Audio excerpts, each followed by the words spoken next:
محترم حضرات، خطبہ مسنونہ کے بعد قرآن کریم کی ایک آیت کی تلاوت کی گئی ہے، جس کے اندر اللہ سبحانہ و تعالی ارشاد فرماتے ہیں کہ اے لوگو، تم حلال رزق کھاؤ، شیطان کی پیروی مت کرو، بے شک وہ تمہارا کھلا دشمن ہے۔ اسی آیت کو سامنے رکھتے ہوئے رزق حلال کے تعلق سے کچھ باتیں گوشے گزار کروں گا۔ اللہ تعالیٰ سے دعا کرتا ہوں اللہ تعالیٰ مجھے صحیح کہنے اور ہم سب کو اس پر عمل کرنے کی توفیق عطا فرمائے، آمین۔ محترم حضرات، مسلمان ہونے کی حیثیت سے ہم تمام لوگوں کے سامنے یہ نقطہ ذہن میں رہنا چاہیے کہ رزق صرف اللہ رب العالمین دینے والا ہے۔ مسلمان کا اس بات پر یقین ہونا چاہیے کہ رازق صرف اور صرف اللہ تبارک و تعالی ہے۔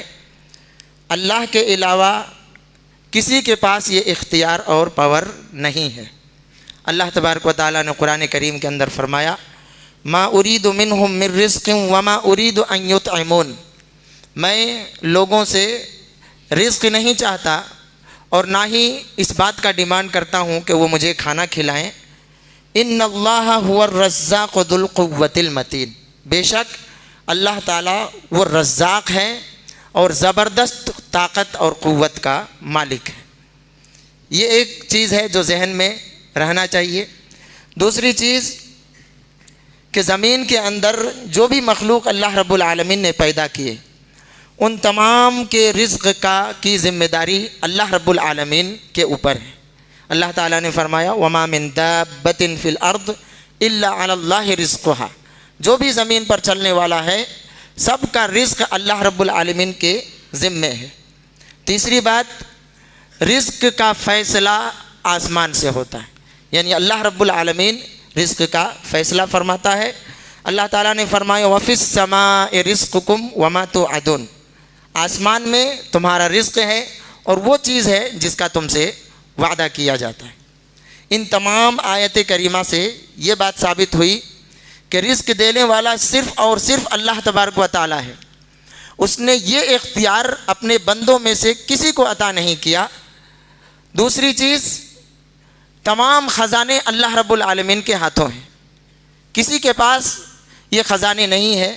اللہ تعالیٰ نے فرمایا، وَإِن مِّن شَيْءٍ إِلَّا عِندَهَا عِندَنَا خَزَائِنُ، ہر چیز کا خزانے کی چابی اللہ رب العالمین کے پاس ہے۔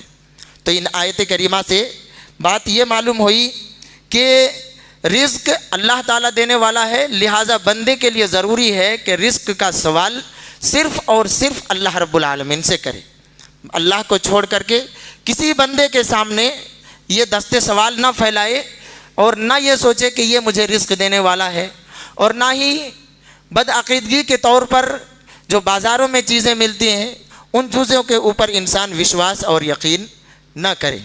آپ کو بازاروں میں چلتے چلتے فٹ پاتھ پر بہت سارے ایسے لوگ مل جائیں گے جو رزق کے ذرائع بانٹتے ہیں اور بیچتے ہیں کہ مکان کی خیر و برکت کے لیے اس چیز کو لٹکائیے تو پھر آپ کے رزق کے دروازے کھل جائیں گے۔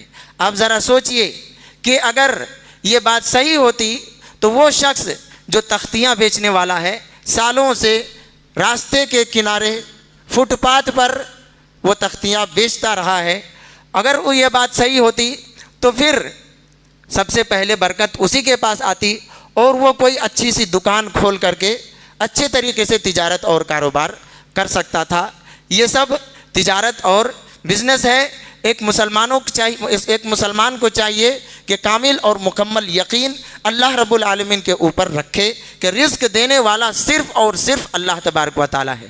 اس سلسلے میں نہ تو وہ کسی انسان کا خوف کھائے، نہ کسی انسان سے ڈرے کہ میں اگر اس سے ڈروں یا میں اس سے کروں یا کچھ کروں تو شاید یہ میرے خلاف کوئی کام کرے گا اور پھر میری روزی روٹی کے اوپر تکلیف آئے گی۔ نہیں، اللہ رب العالمین هو الرزاق ذو القوۃ المتین، جو رزق جہاں پر اللہ تبارک و تعالیٰ نے آپ کے حصے میں لکھ رکھا ہے وہیں پر وہ رزق آپ کو مل کے رہے گی۔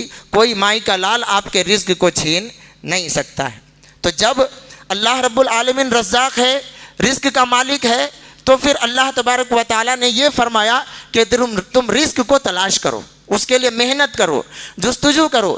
یہ نہیں کہ اللہ رزاق ہے تو ہم مسجد کے اندر بیٹھ کر کے یا کہیں پر بیٹھ کر کے دست سوال پھیلائیں اللہ کے سامنے کہ اللہ تو رزق دے دے، روزی دے دے، روٹی دے دے، کھانے پینے کی چیزیں دے دے۔ ایسا نہیں، بلکہ اللہ تبارک و تعالیٰ نے جب رزق کی ذمہ داری لی اور یہ کہا کہ میں رزاق ہوں، تو وہیں پر اللہ تبارک و تعالیٰ نے اس بات کا بھی حکم دیا ہے کہ بندہ محنت کرے، کوشش کرے اور اس کے لیے دوڑ دھوپ کرے۔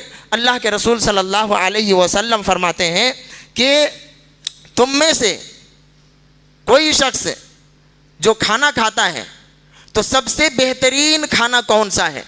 ہم کھانے پینے کی چیزیں استعمال کرتے ہیں، سب سے بہترین، سب سے افضل کون سا لقمہ ہے جو ہم کھاتے ہیں؟ اللہ کے رسول صلی اللہ علیہ وسلم نے فرمایا کہ انسان کا اپنے ہاتھ کی کمائی جو وہ کھاتا ہے وہ سب سے بہترین اور افضل ہے۔ اللہ کے رسول صلی اللہ علیہ وسلم ایک دوسری جگہ فرماتے ہوئے فرماتے ہیں کہ اگر تم میں سے کسی شخص کو لکڑی کا گٹھر اپنے اوپر اٹھانا پڑے اور اس کو ڈھونا پڑے، اس کو بیچنا پڑے، اس کے لیے اس کو تھکاوٹ ہو، تو یہ اس کے لیے بہتر ہے اس بات سے کہ وہ کسی کے سامنے ہاتھ پھیلائے اور پھر وہ شخص اسے دے یا نہ دے۔ تو معلوم یہ ہوا کہ رزق کے لیے ہمیں محنت کرنا ہے، کوشش کرنا ہے۔ گھر بیٹھ کر کے چھپر پھاڑ کے کسی کے پاس رزق کی برسات نہیں ہوتی ہے۔ محترم حضرات، تو جب اللہ رزاق ہے اور اللہ تعالیٰ نے رزق کمانے کا اور اس کے لیے محنت دوڑ دھوپ کرنے کا حکم دیا ہے، تو پھر انسان کو چاہیے کہ اس کے لیے محنت کرے۔ لیکن کوئی یہ نہیں سوچ سکتا کہ ہم فری ہیں، آزاد ہیں، اللہ تبارک و تعالیٰ نے رزق حاصل کرنے کے لیے محنت کا حکم دیا ہے تو ہم چاہے جیسے بھی رزق حاصل کریں چلے گا۔ نہیں، یہ بات قطعاً درست نہیں ہے۔ ہم فری اور آزاد نہیں ہیں، بلکہ اللہ رب العالمین نے جو شریعت نازل کی ہے، جو احکام نازل کیے ہیں، ہم پر پابندی ہے اور ہمارے لیے ضروری ہے کہ ہم اس کے احاطے میں، اس کے دائرے میں رہتے ہوئے اللہ رب العالمین نے جو حلال رزق آسمان سے نازل کیا ہے اس کے لیے محنت اور جستجو کریں۔ اسی لیے اللہ تبارک و تعالیٰ نے تمام لوگوں کو، دنیا کے اندر زمین کے اوپر بسنے والے تمام لوگوں کو خطاب کر کے کہا کہ یا ایھا الناس کلوا حلالا طیبا، کلوا مما فی الارض حلالا طیبا، جو بھی زمین میں ہے اس میں سے پاکیزہ رزق کھاؤ، جو فائدہ مند ہے وہ چیز کھاؤ، اس کے علاوہ دوسری چیزیں استعمال نہ کرو۔ یہاں پر تو اللہ تبارک و تعالیٰ نے تمام لوگوں کو اجتماعی طور پر حکم دیا، لیکن دوسری جگہ اس سے آگے اللہ تبارک و تعالیٰ نے اس بات کا حکم دیا اور مومنوں کو ایڈریس کیا اور خطاب کیا اور فرمایا یا ایھا الذین آمنوا کلوا من طیبات ما رزقناکم، ہم نے جو تم کو رزق دیا ہے ان میں سے پاکیزہ چیزیں کھاؤ۔ اس کا مطلب یہ ہوا کہ اللہ تبارک و تعالیٰ نے ہر طرح کا رزق اتارا ہے، اس کے اندر کچھ حرام ہیں، کچھ حلال ہیں، کچھ فائدہ مند ہیں، کچھ نقصان دہ ہیں، اور مومن کے لیے ضروری ہے کہ ان میں سے ان چیزوں کا استعمال کرے جو طیبات ہیں، جو پاکیزہ ہیں، جو اس کے جسم اور اس کے روح کے لیے فائدہ مند ہیں۔ یہاں پر سوچنے والی ایک بات اور ہے کہ اللہ رب العالمین نے مومنوں کو خطاب کر کے، خاص کر کے مومنوں کو کہا، کیوں؟ اس لیے کہ مومن کے اندر ایمان کا جذبہ ہی وہ جذبہ ہے جو مومن کو اللہ کے حکم کی پیروی کرنے پر ابھارتا ہے، مومن کو شوق دلاتا ہے، ترغیب دیتا ہے۔ اگر انسان کے اندر یا کسی مومن کے اندر سے ایمان ختم ہو جائے تو پھر اس کا مطلب یہ ہے کہ وہ حلال حرام کی تمیز نہیں کرے گا۔ یہاں پر اللہ رب العالمین نے مومنوں کو خطاب کر کے مومنوں کے ایک آزمائش میں ڈال دیا اور امتحان میں ڈال دیا کہ اے وہ لوگوں جو کہتے ہو کہ ہم ایمان والے ہیں، اللہ پر وشواس رکھتے ہیں، اللہ پر یقین رکھتے ہیں، ہم نے جو رزق تم کو دیا ہے اس میں سے پاکیزہ رزق کھاؤ، اور اگر مومن نہیں ہو تو اس کا مفہوم مخالف یہ ہے کہ اگر تم پاکیزہ رزق کھاتے ہو تو یہ تمہارے ایمان کے دعوے کے خلاف ہے، یعنی تم اپنے دعوے میں سچے نہیں ہو۔ اور پھر اللہ تبارک و تعالیٰ نے فرمایا ان کنتم ایاہ تعبدون، شرط کس بات کی لگائی؟ اگر تم صرف اور صرف اللہ ہی کی عبادت کرتے ہو۔ آیت کریمہ کا مطلب یہ ہوا کہ اگر ہم صرف اللہ ہی کی عبادت کرتے ہیں، اس کے ساتھ کسی کو شریک نہیں کرتے ہیں، ایمان کا دعویٰ کرتے ہیں، تو ہمارے لیے ضروری ہے کہ ہم پاکیزہ رزق کا استعمال کریں، اور اگر نہیں کرتے ہیں تو پھر یہ ہمارے ایمان کے لیے اور ہماری عبادت کے لیے بھی خطرہ ہے. ایمان بھی کمزور ہو سکتا ہے, ایمان ختم ہو سکتا ہے, اور آپ کی عبادت اللہ رب العالمین اس کو رد کر سکتا ہے, ریجیکٹ کر سکتا ہے. اللہ رب العالمین نے اس آیت کریمہ کے اندر جو شرط لگائی, ان کنتم ایاہ تعبدون, اس کی ایک مثال قرآن کریم ہی کے ذریعے سے. جب کفار مکہ نے قرآن کریم کی تلاوت کو سنی تو انہوں نے کہا کہ ہم بھی اس طرح کا قرآن پیش کر سکتے ہیں, کلام پیش کر سکتے ہیں. اللہ تبارک و تعالیٰ نے کیا فرمایا کہ چلو تم بھی ایک سورہ لے کر کے آؤ, ان کنتم صادقین, اگر تم سچے ہو. لیکن نہیں پیش کر سکے. اس کا مطلب یہ ہوا کہ وہ اپنی بات میں جھوٹے تھے, سچے نہیں تھے. اگر سچے ہوتے تو قرآن پیش کر سکتے تھے, لیکن جھوٹے تھے. قرآن پیش کرنے کی طاقت ان کے اندر نہیں تھی. یہ ایسے ہی بات کر رہے تھے. تو ہم بھی اگر یہ کہتے ہیں کہ ہم اللہ کی عبادت کرتے ہیں اور اپنے اس دعوے میں سچے ہیں, تو پھر ہمیں اللہ کی حکم پر چلتے ہوئے اللہ نے جو کہا کہ پاکیزہ رزق کھاؤ وہی استعمال کرنا ہے. اور اگر اس سے ہم ایک قدم آگے بڑھتے ہیں تو اس کا مطلب یہ ہوا کہ ہم بھی اپنے دعوے میں جھوٹے. محترم حضرات, جب اللہ تبارک و تعالیٰ نے یہ حکم دیا کہ پاکیزہ رزق کھاؤ, حلال رزق کھاؤ, اس کے علاوہ حرام چیزوں کو ترک کر دو, یہ شیطان کی پیروی ہے اور وہ تمہارا کھلا دشمن ہے. وہ تمہیں چاہتا ہے کہ اللہ کے نافرمانی کرا کے تم کے جنت سے ہٹا کر جہنم کی طرف لے جائے. تو ہم مومنوں کے لیے ضروری ہے کہ ہم اس بات کو غور کریں اور سوچیں اور اس کو اہمیت دیں, کیونکہ یہ کوئی چھوٹا اور معمولی مسئلہ نہیں ہے. رزق کا مسئلہ, حلال اور حرام کی تمیز کا مسئلہ, یہ معمولی نہیں ہے بلکہ بہت بڑا معاملہ ہے. اللہ رب العالمین نے قرآن کریم کے اندر رسولوں کو خطاب کرتے ہوئے فرمایا, یا ایھا الرسل کلوا من الطیبات, اے انبیاء کرام تم پاکیزہ رزق کھاؤ, واعملوا صالحا, اس کے بعد اللہ کی عبادت کرو, نیک عمل کرو. یعنی پاکیزہ رزق اگر پیٹ میں ہے تو پھر عمل صالح آپ کے لیے فائدہ مند ہے, ورنہ پھر فائدہ مند نہیں ہوگا. کیوں ہم پاکیزہ رزق کھائیں, حلال رزق کھائیں؟ اس لیے کہ اللہ رب العالمین کا حکم ہے, اور ہم دعویٰ کرتے ہیں کہ ہم اللہ رب العالمین کی اطاعت کرنے والے ہیں اور اس کو فالو کرنے والے ہیں, اس کے حکم پر چلنے والے ہیں. دوسری وجہ, دوسرا جواب یہ ہے کہ کیونکہ اللہ کے رسول صلی اللہ علیہ وسلم نے فرمایا کہ ایک ایسا زمانہ آئے گا کہ لوگوں کو کچھ بھی فکر نہیں ہوگی, خیال نہیں ہوگا کہ وہ مال کما رہا ہے, حلال طریقے سے کماتا ہے یا حرام طریقے سے کماتا ہے. اور آج وہ زمانہ آ چکا ہے.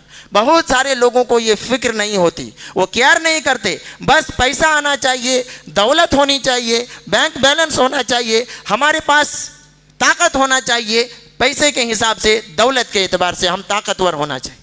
اللہ کے رسول صلی اللہ علیہ وسلم نے فرمایا, فرمانے کا مطلب کیا ہے کہ جب وہ زمانہ آئے گا تو اے میری امت کے لوگوں, جب وہ زمانہ آئے گا جب لوگ حلال حرام کی تمیز نہیں کریں گے, تمہارے اوپر فرض اور واجب ہے کہ تم دیکھو کہ مال کہاں سے آ رہا ہے اور کہاں جا رہا ہے. دوسرا جواب, تیسرا جواب یہ ہے کہ قیامت کے دن اللہ رب العالمین, اللہ کے رسول صلی اللہ علیہ وسلم فرماتے ہیں کہ ابن آدم کا قدم اللہ کے سامنے سے ہل نہیں سکتا ہے, ہٹ نہیں سکتا ہے, جب تک وہ 5 سوالوں کے جواب نہ دے.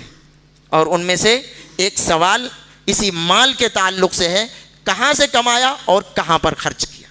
اس میں سے پہلا سوال عمر کے تعلق سے, یہ جو ہماری عمر ہے, یہ جو ہماری ایج ہے, یہ جو ہم کو اللہ رب العالمین نے وقت دیا ہے, اس وقت کو اور اس عمر کو ہم کس چیز میں خرچ کر رہے ہیں, کس چیز میں صرف کر رہے ہیں. کیا لہو و لعب میں خرچ کر رہے ہیں, کھیل تماشا کرنے میں خرچ کر رہے ہیں, گندی اور غلیظ قسم کی پالیٹکس اور سیاست اور راجنیتی کرنے میں خرچ کر رہے ہیں, کسی کو نقصان پہنچانے کی کوشش میں خرچ کر رہے ہیں, کسی سے بدلہ لینے کی کوشش میں خرچ کر رہے ہیں, کس چیز میں خرچ کر رہے ہیں. اللہ رب العالمین اس عمر کے بارے میں آپ سے سوال کرے گا. بہت سارے لوگ, بہت سارے حضرات ایسے ملیں گے آپ کو, آپ کے سامنے سے دوست ہیں, آپ کے جگری دوست ہیں, آپ کو چاہنے والے ہیں, لیکن اندر سے آپ کے دشمن ہیں. اللہ رب العالمین اس سے بھی سوال کرے گا کہ تم نے اپنی زندگی کو کس چیز میں خرچ کیا, کس چیز میں صرف کیا, اللہ کی عبادت میں یا پھر اپنے نفس کی عبادت میں, اپنی خواہش کی عبادت میں, اپنے خواہش کی پیروی میں. تو انہی سوالوں میں سے ایک سوال مال کے تعلق سے اللہ رب العالمین سوال کرے گا, اور جب تک اس سوال کا جواب نہیں ہوگا بندہ وہاں سے ہل نہیں سکتا ہے, ٹس سے مس نہیں ہو سکتا ہے. لا تزول قدم ابن آدم, ابن آدم کا قدم ہل نہیں سکتا اللہ رب العالمین کے تعلق سے. چوتھا جواب یہ ہے کیوں ہم کھائیں حلال مال. حلال رزق کیوں کھائیں؟ اس لیے کہ اللہ کے رسول صلی اللہ علیہ وسلم نے فرمایا کہ اے لوگو ان اللہ طیب ولا یقبل الا طیبا، اللہ پاک ہے اور پاکیزگی کو پسند کرتا ہے، پاکیزہ چیز کو پسند کرتا ہے۔ اور پھر اللہ کے رسول صلی اللہ علیہ وسلم نے ایک ایسے شخص کا ذکر کیا جو شخص سفر کرتا ہے، اس کی حالت بالکل خراب ہوتی ہے، بال بکھرے ہوئے ہوتے ہیں، کپڑے گندے سندے ہوتے ہیں، اور پھر اللہ رب العالمین سے دعا کرتا ہے، اپنے ہاتھوں کو اوپر اٹھاتا ہے اور یا رب یا رب یا رب کی صدا لگاتا ہے، لیکن اللہ رب العالمین اس کی دعا کو قبول نہیں کرتا۔ کیوں نہیں قبول کرتا؟ اللہ کے رسول صلی اللہ علیہ وسلم فرماتے ہیں کہ ان کا جینا، اس کا کھانا حرام، اس کا پینا حرام، اس کا کپڑا حرام، اور اس کے جسم کی پرورش حرام مال سے ہوئی۔ دعا اہم عبادت ہے، الدعاء هو العبادہ، بلکہ دعا ہی کو عبادت کہا گیا۔ دعا کی اہمیت اور دعا کا کیا مقام ہے آپ بخوبی سمجھ سکتے ہیں۔ کوئی بھی اسلامی عبادات کے اندر کوئی ایسی عبادت دکھا دیجئے جس کے اندر دعا نہ ہو۔ نماز شروع کرتے ہیں دعا سے شروع کرتے ہیں، سورہ فاتحہ دعا ہے، جب ہم رکوع میں جاتے ہیں تو دعا ہے، اور پھر جب سجود میں جاتے ہیں تو دعا ہے، تشہد میں بیٹھتے ہیں تو دعا ہے، اور پھر جب سلام کرتے ہیں تو دعا ہے۔ بتائیے جب دعا ہی کو اللہ تبارک و تعالیٰ قبول نہیں کرے گا تو کیا صرف ہمارے حرکات و سکنات اور ایکشنز کو اللہ تعالیٰ قبول کرے گا؟ نماز کے اندر جب دعا ہی نکل جائے تو پھر ہماری نماز کیسے قبول ہو سکتی ہے؟ اس لیے سوچنے کا مقام ہے۔ ہم اللہ کی عبادت کرنے والے، اللہ رب العالمین کی عبادت کے دعوے دار اور ایمان کے مدعی ہیں، تو پھر اپنے اس دعوے میں اپنے آپ کو سچ کرنا پڑے گا، ثابت کرنا پڑے گا کہ ہم سچے ہیں، اور حرام ہر طریقے کو، حرام کے ہر طریقے کو چھوڑنا پڑے گا اور لازم اور ضروری ہے۔ محترم حضرات، حرام کمائی ایک سنگین جرم ہے، بھیانک اور خطرناک جرم ہے۔ اللہ رب العالمین نے فرمایا لا تأکلوا اموالکم بینکم بالباطل، باطل طریقے سے لوگوں کا مال مت کھاؤ۔ مفہوم مخالف کیا ہوا؟ جائز طریقے سے لوگوں کا مال کھا سکتے، لین دین کے ذریعے سے، بزنس کے ذریعے سے، تجارت اور کاروبار کے ذریعے سے، قرض کے ذریعے سے آپ ایک دوسرے کا مال لے سکتے ہیں، دے سکتے ہیں، لیکن باطل طریقے سے لا تأکلوا مت کھاؤ۔ اللہ رب العالمین کا حکم ہے اور آرڈر ہے۔ اللہ رب العالمین نے دوسری جگہ بھی فرمایا کہ وَلَا تَأْكُلُوا أَمْوَالَكُمْ بَيْنَكُمْ بِالْبَاطِلِ وَتُدْلُوا بِهَا إِلَى الْحُكَّامِ لِتَأْكُلُوا فَرِيقًا مِّنْ أَمْوَالِ النَّاسِ بِالْإِثْمِ وَأَنْتُمْ تَعْلَمُونَ۔ باطل طریقے سے، یہاں بھی اللہ تعالیٰ نے فرمایا کہ باطل طریقے سے لوگوں کا مال نہ کھاؤ۔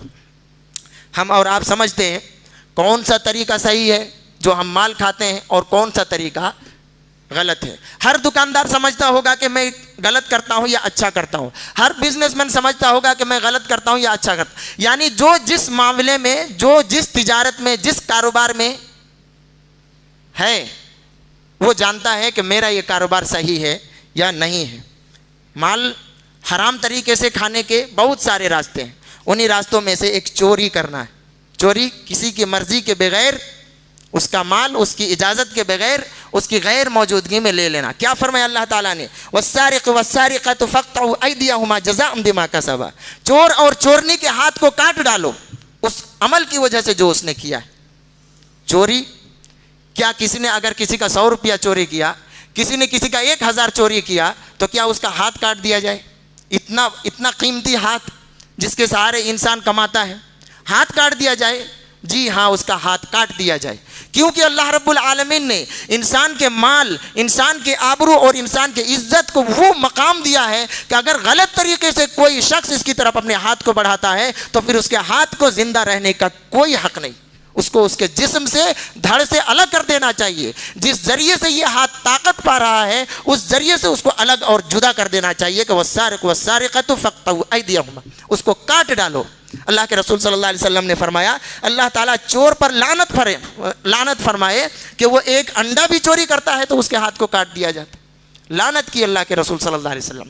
لعنت یعنی اللہ کے رحمت سے اللہ کے رسول صلی اللہ علیہ وسلم آپ کو دور فرما رہے ہیں۔ دوسرے الفاظ میں یہ کہہ لیجئے کہ یہ اللہ کے رسول صلی اللہ علیہ وسلم کی بد دعا ہے، اور جب اللہ کے رسول صلی اللہ علیہ وسلم بد دعا ہے تو اس بد دعا سے کون بچ سکتا ہے؟ آپ سیرت کی کتابوں کو مطالعہ کریں گے تو آپ کو معلوم ہوگا کہ جس کے بارے میں بھی اللہ کے رسول صلی اللہ علیہ وسلم نے بد دعا کی وہ شخص اس دنیا کے اندر صحیح سے چین اور سکون کی زندگی گزار نہیں سکا۔ جوا کھیلنا، گیمبلنگ، یہ بھی ایک مال حرام طریقے سے کھانے کا ذریعہ ہے کہ جہاں بہت سارے لوگ ایک پیسہ جمع کرتے ہیں اور پھر کسی ایک کو ملتا ہے سارے لوگ منہ تکتے رہتے ہیں. یہ بھی غلط طریقہ ہے. اللہ رب العالمین نے اس چیز سے بھی منع فرمایا, اور اس چیز کا ذکر شرک اور بت پرستی کے ساتھ کیا ہے کہ شرک, بت پرستی, بتوں کی گندگی اور جوا کھیلنا یہ سب شیطان کا عمل ہے, لہٰذا تم اس سے پرہیز کرو, بچ جاؤ. حرام طریقے سے مال کھانے کا ایک بہت بڑا ذریعہ اور ایک ناسور بن چکا ہے, بہت بڑا ذریعہ ہے اور بہت قبیح عمل ہے, جس کو اللہ رب العالمین نے فرمایا کہ اگر تم اس کام کو چھوڑنے کے لیے تیار نہیں ہو تو پھر آؤ مجھ سے اور میرے رسول سے جنگ کرنے کے لیے تیار ہو جاؤ. جس کے تعلق سے اللہ کے رسول صلی اللہ علیہ وسلم نے فرمایا کہ اس کے کھانے والے, کھلانے والے, اس کے گواہی لکھنے والے, جو بھی انوالو ہے اس کے اندر, سب کے اوپر اللہ رب العالمین کی لعنت, اور سب کے سب برابر ہیں. کون زیادہ کھا رہا ہے, کون کم کھا رہا ہے, کوئی اس سے مسئلہ نہیں ہے, سب کے سب برابر ہیں. ہم اور آپ سمجھ گئے ہوں گے یہ بھیانک جرم کون سا جرم ہے. یہ سود ہے, یہ سود خوری ہے, جس کے تعلق سے اللہ رب العالمین نے جنگ یعنی دعوت مبارزت, اگر نہیں مانتے ہو میرا حکم تو پھر آ جاؤ, ہم تم سے جنگ کرنے کے لیے تیار ہیں. اس سے بڑی دھمکی اور اس سے زبردست طریقے سے وعید کسی کے اندر ہے, کسی بھی عمل کے اندر ہے کہ اللہ رب العالمین آپ کو کہے کہ آ جاؤ, اگر میرے حکم پر عمل نہیں کر سکتے تو پھر ہم سے جنگ کرنے کے لیے تیار ہو جاؤ. عبداللہ ابن عباس رضی اللہ تعالیٰ عنہ کا قول سود کے تعلق سے, سود خور کو حاکم کے ذمے کیا جائے, اس کو سمجھایا جائے, بجھایا جائے, کہا جائے کہ یہ غلط ہے, صحیح نہیں ہے, اگر وہ نہیں سمجھے تو اس شخص کو قتل کر دیا جائے, یعنی سود خور کو بھی قتل کر دیا جائے. اگر حضرت عبداللہ ابن عباس رضی اللہ تعالیٰ عنہ آج کے اس دور میں ہوتے تو پتہ نہیں کس کس کو قتل کرنے کا فتویٰ دے چکے ہوتے. کتنا بڑا جرم ہے. صحابہ کرام, تابعین اور محدثین کے زبان سے آپ سمجھ سکتے ہیں, اور انہوں نے قرآن کریم کو جس طریقے سے سمجھا ہے اس طریقے سے اگر ہم سمجھے تو پھر ہمیں معلوم ہوگا کہ سود خوری, سود لینا دینا, سود کھانا, کسی کو کھلانا کتنا بھیانک اور بڑا جرم ہے. اللہ رب العالمین نے سود خور کے تعلق سے فرمایا جو لوگ سود کھاتے ہیں لا یقومون الا کما یقوم الذی یتخبطہ الشیطان من المس, ایسے کھڑے ہوں گے جیسے ایک شخص کو شیطان نے چھو کر خبتی بنا دیا, پاگل بنا دیا.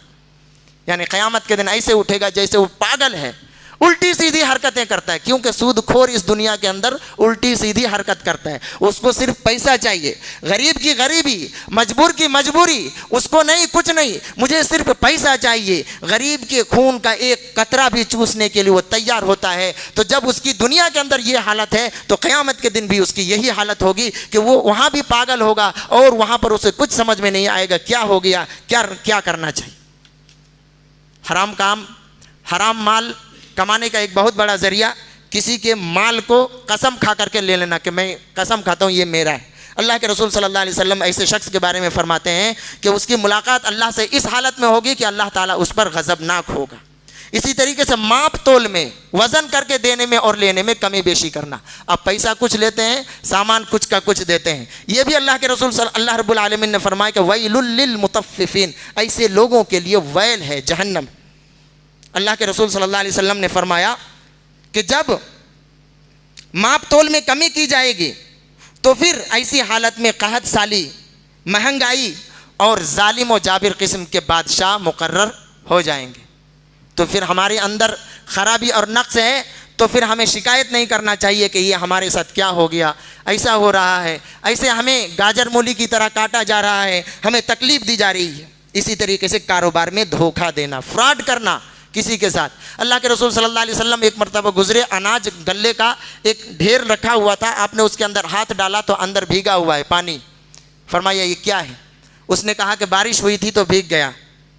اللہ کے رسول صلی اللہ علیہ وسلم نے فرمایا تو پھر بھیگا ہوا مال کو اوپر رکھنا چاہیے تاکہ لوگوں کو پتہ چل جائے. من غشنا فلیس منا, جو ہمیں دھوکہ دے وہ ہم میں سے نہیں ہے. یہ بھی ایک زبردست وعید اور دھمکی ہے اللہ کے رسول صلی اللہ علیہ وسلم کی. اسی طریقے سے یتیموں کا مال کھا جانا, حرام چیزوں کا بزنس اور تجارت کاروبار کرنا, چاہے نشہ آور چیز ہو یا کوئی بھی چیز ہو جو حرام ہے, جس کا کھانا پینا استعمال کرنا حرام ہے, تو پھر ایسے چیزوں کے بزنس اور تجارت کرنا بھی حرام ہے. اسی طریقے سے خیانت کے ذریعے سے کسی کا مال حاصل کر لے. خیانت یہ بھی بہت بڑا گناہ ہے۔ اللہ رب العالمین فرماتے کہ وَمَن يَغْلُلْ يَأْتِ بِمَا غَلَّ يَوْمَ الْقِيَامَةِ، جو بھی جس قسم کی خیانت کرے گا وہ اس چیز کو قیامت کے دن لے کر کے آئے گا۔ لوگ دیکھ کر کے پہچان جائیں گے کہ یہ خیانت ہے، یہ غدار ہے، اس نے یہ خیانت کی، اس نے یہ چوری کی ہے، اس نے یہ مال چھپایا۔ تو ہمارے لیے ضروری ہے کہ ہم ہر اس حرام طریقے کو چھوڑ دیں جس کے ذریعے سے ہم سوچ رہے ہیں یا خواہش کرتے ہیں کہ ہمیں مال حاصل ہو جائے، کیونکہ یہ ساری چیزیں انسان کو تباہ اور برباد کرنے والا ہے۔ اللہ رب العالمین سے دعا کرتے ہیں اللہ تبارک و تعالی ہمیں ان تمام طریقوں سے، اس کے علاوہ جو بھی طریقے حرام طریقے ہیں، اللہ تعالی ان تمام طریقوں سے بچنے کی توفیق عطا فرمائے۔ بارک اللہ لنا ولکم فی القرآن العظیم ونفعنی وإیاکم بالآیات والذکر الحکیم انہ تعالی جواد۔